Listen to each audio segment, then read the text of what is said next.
शर्जील इमाम की अंतरिम जमानत याचिका पर दिल्ली हाईकोर्ट में सुनवाई की।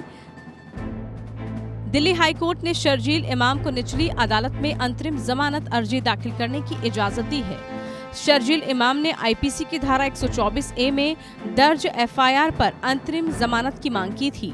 दिल्ली हाईकोर्ट ने यह आदेश सुप्रीम कोर्ट के हालिया आदेश के मद्देनजर दिया, जिसमें आईपीसी की धारा 124A पर केंद्र सरकार द्वारा प्रावधान पर पुनर्विचार करने तक राजद्रोह कानून को स्थगित रखा गया।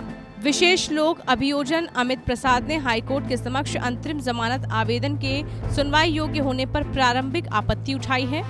उन्होंने कहा कि 2014 के सुप्रीम कोर्ट के फैसले के अनुसार जमानत आवेदन को पहले विशेष अदालत के समक्ष स्थानांतरित किया जाना चाहिए और अगर वहां सुनवाई नहीं होती तो उसके बाद हाई कोर्ट के समक्ष अपील की जाएगी।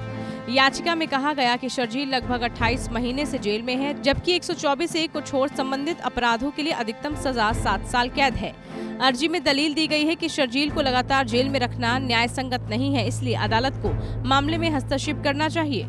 सुप्रीम कोर्ट के 2014 फैसले पर विश्वास जताया गया, जिसमें स्पष्ट किया गया था कि मकोका और यूएपीए के कानून के तहत अपराधों के लिए जमानत के लिए आवेदन को विशेष न्यायालय के समक्ष स्थानांतरित करना होगा और उससे पहले सीआरपीसी की धारा 439 या फिर धारा 482 के तहत हाईकोर्ट के समक्ष मामला नहीं उठाया जा सकता।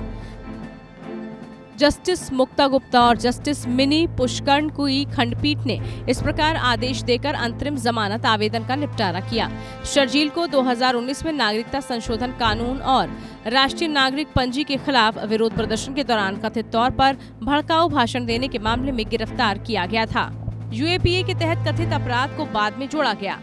इस प्रकार अदालत ने इमाम को जमानत देने से इनकार करने के आदेश को चुनौती देने वाली लंबित अपीलों को सूचीबद्ध किया और साथ ही मामले में उनके खिलाफ आरोप तय करने के लिए सुनवाई 26 अगस्त को पोस्ट की।